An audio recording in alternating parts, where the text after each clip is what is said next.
What's up, internet? My name's Ori. Welcome back to the channel. If you're new here, hit that subscribe button. You like this video, hit that like button, hit that notification bell. You'll never miss a video. You'll never miss a stream.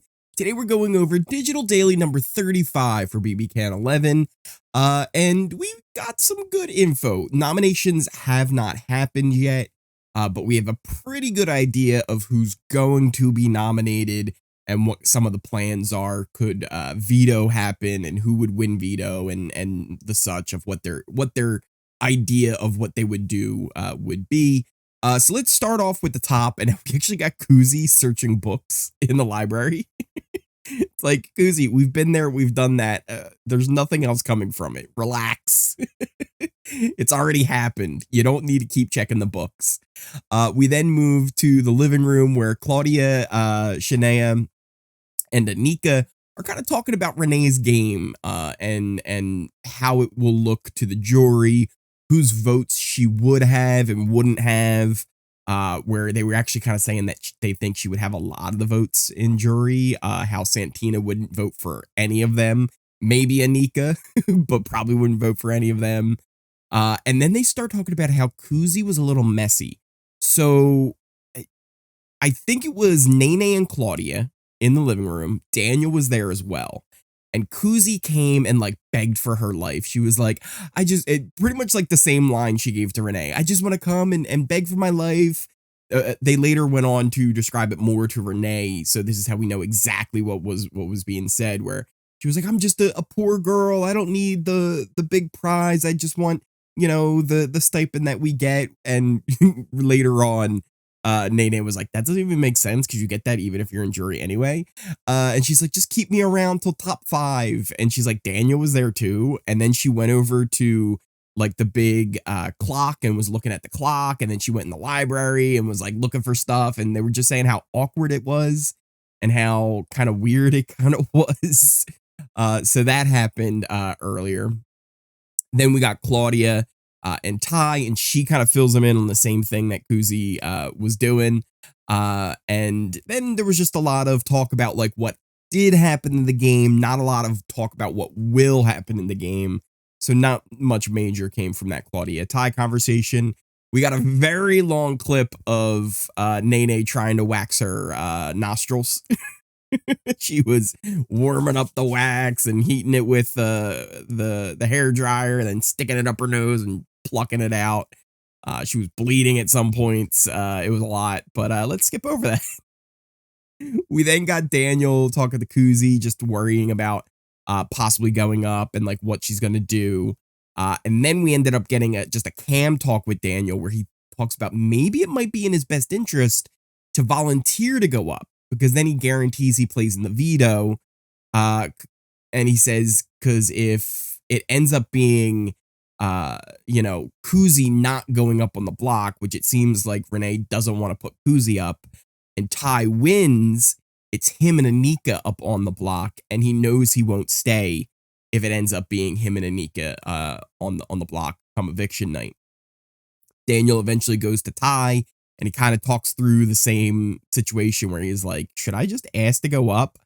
Ty says no, because, Nene, Claudia, Renee, and Anika have a final 4. They don't, as far as we know. And he's like, it just doesn't make sense, because then it would be like, he's like, look, it's the 2 of us going up. And he's like, I'm okay with that. But at the end of the day, that would mean that one of us probably would be going if you do that, where there is a small chance that you could stay off the block, win, and take me down. Then they talk a lot of coulda, shoulda, wouldas in the game about breaking up the girly pops. Both of them say they would never vote for Renee in a final 2 situation. They would vote Nene before her. Ty apparently didn't even go to talk to Renee at all. He's like, why should I even bother? He's like, I know I'm going up. Like, what's the point? But I assume they will touch base a little bit before nominations. Daniel feels safer if it was him up against Kuzi. And again, just kind of reiterates that he's like, if I'm up there with Anika, there's just no way for me to stay. And he's like, I just don't want to get backdoored. But he's like, I also want to keep my clean record of not being on the block there. because he feels like that's kind of his biggest pitch if he does get to the final two, is that he was never on the block. So yeah, it's an interesting little scenario with Daniel and Ty here, because again, they both kind of realize like it's probably going to be Ty who is going to be put up with the block. So does it make sense for Daniel to go up there too if he feels worried? But again, then he could end up against Anika if Ty wins the veto, and then he thinks he would go. So it was just kind of talks about like, what would be the possible best solution there. We then end up getting another cam talk with Daniel where he was saying he is seriously thinking about using the veto on Ty if he wins, which kind of makes sense, right? Because for Daniel, if he would use it on Ty, let's say it was Ty and Anika up on the block, he uses it on Ty. That means that Kuzi goes up. They then potentially think they could flip it to where Kuzi might stay. But even if Kuzi goes, Daniel can then use Ty to break up those girls more. And I think Daniel is also seeing that, kind of what we talked about, where Ty is kind of a shield for people right now. Ty, I don't think, has a chance to win in the final two. I think if Ty's sitting up there against almost anyone, I think he loses.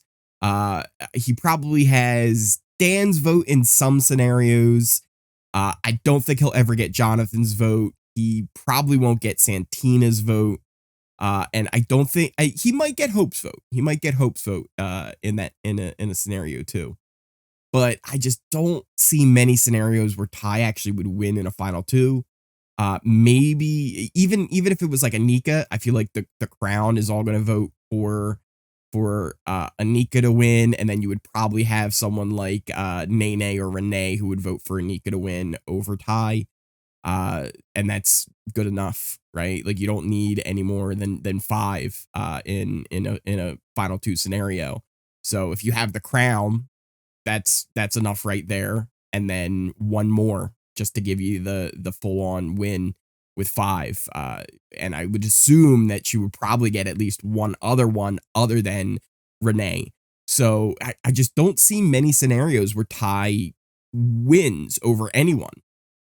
Even if it's Renee, right? I feel like Renee and Ty might be the closest one, right? Like I feel like there's more people that are split on their distrust and dislike of Renee and Ty. So that might be his best case scenario if he somehow was able to convince Renee to work with him, but it's never going to happen. So I think Daniel now sees that and realizes if he can take Ty, he probably wins. So he can kind of hitch his wagon to Ty. We then also got after this little cam talk, Anika and Daniel having a chat. And we didn't get the full thing, but I assume he was just kind of filling her in on the idea of maybe volunteering himself. And she tells him, like, do everything you can to stay off.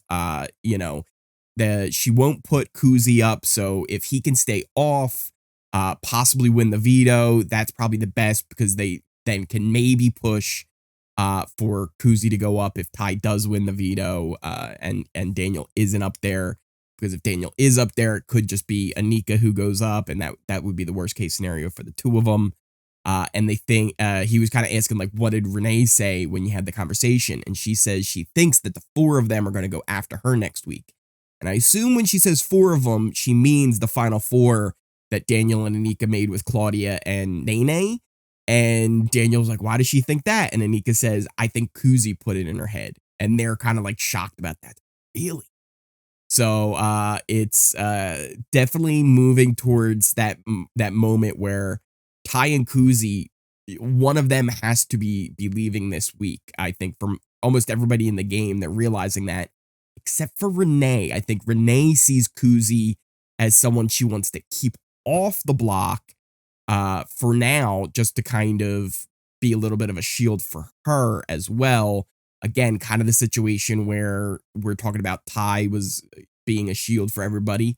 As long as Ty's in the house, up against you, you're not leaving because Ty will leave before you would. And I think Renee sees Kuzi as kind of that option for her right now as well. We then also got Renee alone kind of practicing her nomination speech, but then we also heard her talking to the girly pops right after, where she kind of reiterated it as well, basically saying, Ty, you're a comp beast, and I've got no problem throwing you up on the block since you were willing to throw me up on the block and gamble with my life. I want to return the favor to you. And then in the discussion with the girly pops, we actually got a good bit of information on what they plan on doing here, what could possibly be the moves should different things happen, because this is where Renee kind of really was opening up a little bit to them. So we started off with Claudia kind of asking what Anika said, and how, she wasn't exactly thrilled with the plan, but she's, kind of going on along with it. They talk about the awkward moment with Kuzi kind of campaigning and looking for stuff that we talked about earlier. Claudia thinks Kuzi is going for, her over the other two. The other two, she doesn't know what they would do. So Claudia's like, I think Kuzi's the one that would put me up before the other two would. So for her, it would make sense for Kuzi to go up. And they talk about how it makes sense for Renee just to put up either Anika or Daniel, but she doesn't want to break Daniel's streak. Like, she doesn't want to be the one to do that since it's like such a big part of his game. But also, like, you're playing a game against him, like, do that, right? Like, if you think this would be such a big blow to his game, why not do it? But she also doesn't want to put Anika up, but they all kind of agree that Anika would probably take it the best, right? And understand it the most. Nene says that, if Daniel goes up, it actually is helpful for her game as well, because then she's the only one who hasn't gone up. And they kind of talk about, like, would you put him up if you would win HOH in the double? And she said, yeah, I'd probably end up putting him and Kuzi up, since if you put Anika up this week, I have the excuse that, she went up last week, so I'll put you up this week, kind of a thing. And they all kind of agree, too, that, it seems like Daniel and Anika are ready to take a shot at Kuzi, and how annoyed they were with her, especially even just today with that weird campaign that she was doing. Because, it kind of feels like, right, with Daniel and Anika, if she's out there campaigning to stay off the block, well, she knows the other options are Daniel and Anika. So it kind of rubs them the wrong way. And again, this is where I was talking about how, Kuzi's going like, it's a social game. It's a social game. Well, she might be ruining her social game with her two strongest allies by doing it this way. So yeah, it's a social game, and maybe you're building the bond with the current HOH, but that's only going to get you past 1 week. And if you ruin the bond with your two strongest allies, they're going to take a shot at you. And they already were willing to take a shot at you because they know how much of a threat you are to win this game. That's not a good social game. Yeah, every juror leaving the house knows, like, oh yeah, Kuzi's are, the favorite to win. But everybody in the house knows that too. So by alienating yourself from your two strongest allies and kind of going against them here to stay off the block, that's a terrible social game. Because yeah, jury management, that's part of your social game. But the social game doesn't end. It never ends. And you have to worry about who's in the house way more than what's going on with the jury. So it's just one of those moments where I think she's getting way too confident and way too cocky with it. And she has to be careful if she really wants to make a run here at the end, because she's got such a big target on her back. The other person who I think may have a really good shot at this right now is Daniel. Daniel's just seeming like he has some really good ideas about what he needs to do to stay. His worst case scenario, though, is him and Anika up on the block at the end of this week. If it's them two on the block on Thursday, I really do think they would keep Anika over Daniel. I just don't think the girls would want to do it. He'd probably have Ty's vote to stay. Kuzi, maybe. He may have Kuzi. And then it would come down to Claudia and Nene, what they would do. It could end up being a tie, and then it would be on Renee. But even still, if it just ends up being a tie to Renee, I think Anika would want to. I think Renee would want to keep Anika over Daniel. It would just make more sense to keep Anika over Daniel because he's much more of a competitor than Anika is, and also has right now the better resume of, only being on the block once if he does end up on it. So yeah, I just think it would be really weird to see Daniel not leave if he's up there next to Anika. And again, Daniel kind of sees that as well. So yeah, those are kind of the plans for nominations this week. Ty is going to be one of them for sure. It seems like it's going to be Anika who will be the second nominee. And if Ty comes down, they actually were talking about, you know, potentially putting Kuzi up and taking that shot. But again, if the other side's already thinking about taking that shot, they're like, why should we take that shot? But it does seem kind of likely that Renee would be a little more likely to take it at Kuzi. But also, I really feel like she doesn't want to put her up. She wants to keep her around for that shield. So it would be up to Claudia and Nene to kind of convince her to put Kuzi up. So yeah, it's going to be interesting. What do you guys think of everything going on? What do you think of the plans from Renee and the girly pops? Do you think Daniel has a pretty good idea here? If he were to win veto, he could save Ty, and that would just completely change a lot of dynamics going on in the house. Like, I want to know all your thoughts. Let me know in those comments down below. Also, if you are new here, hit that subscribe button. If you like this video, hit that like button. Hit that notification bell so you never miss a video, you never miss a stream. Check out the links to all my socials in the description down below and a pinned comment. You can find things for my Twitch, my Twitter, my Discord, the new Kick stream. Go check out the Kick stream too. We've been streaming Survivor over there, doing a watch party, so it's been a lot of fun. Thank you guys again so much for watching. I appreciate each and every one of you, and I will see you next time.